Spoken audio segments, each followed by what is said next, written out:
What's up everyone? Welcome back to the channel. My name is Travis and welcome back to another video.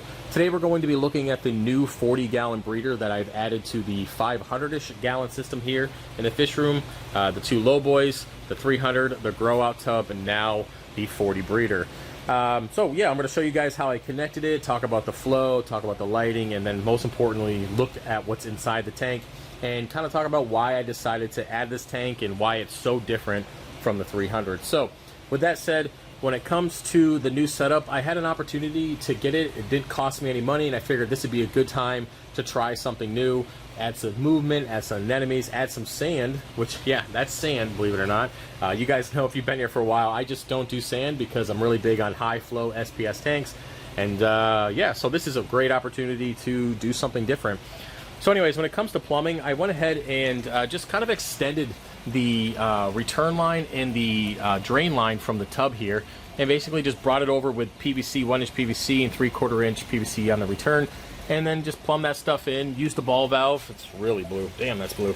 Use the ball valve here just to add some back pressure to the system, and yeah, it just comes on, kind of comes out the side here, which worked out really well for plumbing. It just comes out the side and just drops directly in to the tub there, which then goes over to our geo sump along with everything else. Now, one thing to keep in mind if you are adding any additional tanks, even if you have a check valve, make sure you turn off the system completely, give it some time, and then make sure that you have plenty of room in your sump when it comes to the water draining down through the overflows, just to make sure you have enough room to compensate for it. I did have to actually lower the water level in my sump to compensate for the extra water between the entire system, so I didn't have any kind of overflow if I was to lose power for an extended period of time. So yeah, let's go and move on to the lighting here. I'm probably going to face the printer so I can get a little bit less blue light.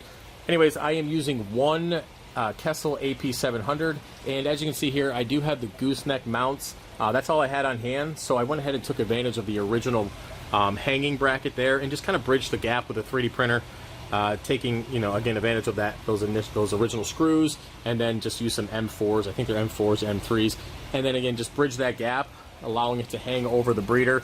And those mounts are available if you guys are interested on the website, along with all the other light mounts that I have. And yeah, so one AP700 is a ton of light for a 40 breeder. I get it, don't worry, it's only at like 35 or 40%. Yeah, it's a ton of light. So if I ever decide down the road to mix it up and want to do like SPS or something that I want a little bit more light intensity, then I can go ahead and turn it up if needed. But for now, the top NEMs are getting like 250. The bottom of the glass is around 200, maybe 190, 200-ish.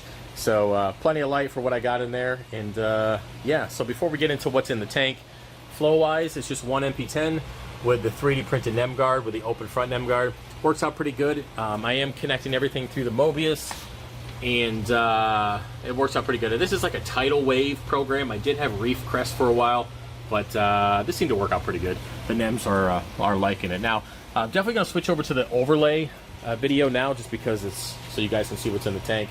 But anyways, yeah, this is a lot different than the 300. And speaking of the 300, I will do an update for you guys soon, so you can check out the new corals, check out all the new fish, just kind of get an idea of the growth, and just kind of some new things that I'm doing with flow and lighting and all that good stuff. So stay tuned for that video. But either way, when it comes to this tank, what's different about it? Well, compared to the 300, everything. I have torches, hammers, Lobos in here, different types of Lobos. Most importantly, I have sand in here, which you guys don't normally see. Green star polyps, which I would never put in my main display with Acropora for many reasons, but my goal is to get it to actually grow up the back glass of this tank. And then, of course, NEMs, which, again, I would never put in my main display just because they do whatever they want to do. Now, speaking of kind of the NEMs, the clownfish that are living in there, I do have one larger tomato clown. She's a monster, probably the meanest fish I've ever owned, ever. And so I don't have a name for her yet, but she's the biggest clown I've ever had and the meanest clown. So if you guys can come up with any names, let me know. So anyways, she's a jerk. I can't even clean the glass or the bottom of the tank without her drawing blood. It's pretty rough.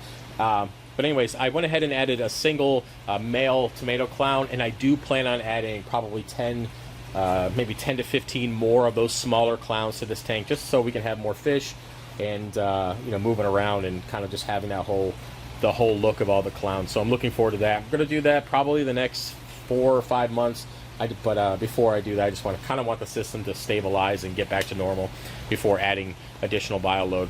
And mainly, I just wanted to add the one clown to see how aggressive she was. But yeah, they were friends immediately. I put them in there. They kind of looked at each other like, "What's up?" And both went into the anemone and have been hanging out ever since. You know, they're cool. They just don't like me. But whatever, man. I'm feeding you, by the way. Just don't know if you remember that. But anyways. So yes, there's about 30 rose bubble nems in here. They have probably tripled in size in the past 2 weeks. Pretty awesome. I can't wait for this entire rock structure to get full and just kind of explode and become one big pile of nems. I'm pretty excited about that, to be honest. Now, you guys have been asking me on Instagram, do I plan on selling them? Not anytime soon. This tank is just kind of a chill tank. This is the tank that I come over and I grab a bucket and I sit down in the middle of my work day and I just sit there and look at it for 10 to 15 minutes, veg out, and then go about my day. So this is just kind of the look that I want. I want it to just kind of fill up with nems and get that way. I'm sure down the road in the future, I'll probably sell a few of them to make room. But outside of that, at least for now, it's not something I'm going to do. Now, when it comes to other corals, again, we have the green star polyps on the back, a couple chalices in the back that you can't see right away. There's like 3 or 4 chalices in the back because that's pretty much the only place I had to put them. So they'll hopefully grow up the wall as well. Some lobos, and of course hammers, torches, and frog spawn, normal stuff like that. A lot of zoas, and of course a leather that I usually, I haven't done a leather in, man, I can't remember the last time I had a leather coral. I figure right in the front, it's actually starting to split, which is pretty cool, so I might frag that out or maybe just put it in another spot to let it grow again. But yeah, so the goal is just to kind of let this thing fill up and just kind of spread out zoas and nems and just become this big hunk of just movement, basically the exact opposite of the 300, and fill it with a bunch of clowns and see what happens. Now, the only thing that I definitely should consider doing soon is getting something in the sand bed to move it around, getting a little bit of algae on the bottom, nothing too crazy, but I do want to put something in the sand bed to move around. Maybe I'll get a sand sifting sea star or a goby or something.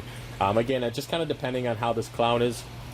In the original tank that this clown was in before was with a damsel, and they were fine, but I don't know how territorial she's going to be with other fish species outside of the damsel family. So we'll see, and hopefully, if there is an issue, I can catch it right away. But yeah, really love the nem tank. I guess we can call it that at this point. I'm just calling it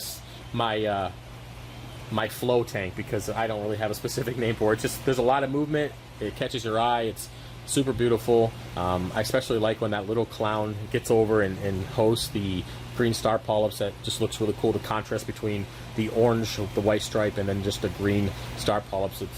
It's pretty cool. So yeah, I'm pretty excited. I won't lie. I think from this point forward, I'm probably always going to have a tank like this somewhere in my setup. Maybe in the future, I'll have one in my office, plumb downstairs. The new house, plumb downstairs to the initial setup. Again, keeping everything plumbed together. But having this movement and having the clowns and then just the different corals like this is a good change and a good atmosphere. So yeah, with that, if you guys have any questions, let me know. I don't really know what else to talk about. It's pretty basic. It feeds off of the 300, the main system. It's getting all the supplementation, getting the dosing, the nitrates, the calcium reactor. It's getting all the goodies that the main display is getting and all the coral tubs are getting. And yeah, it's feeding off of that without having to really do anything. Now I do target feed the nems once a week with the same food that I feed the main display. Basically, I let it thaw out completely, use a turkey baster, and I feed the nems once a week. Outside of that, I don't really do anything. Again, it's already connected to the system that's being taken care of, so it's just it's just chilling, right? So yeah, again, if you guys have any questions, let me know, and yeah, I'll see you later. Peace.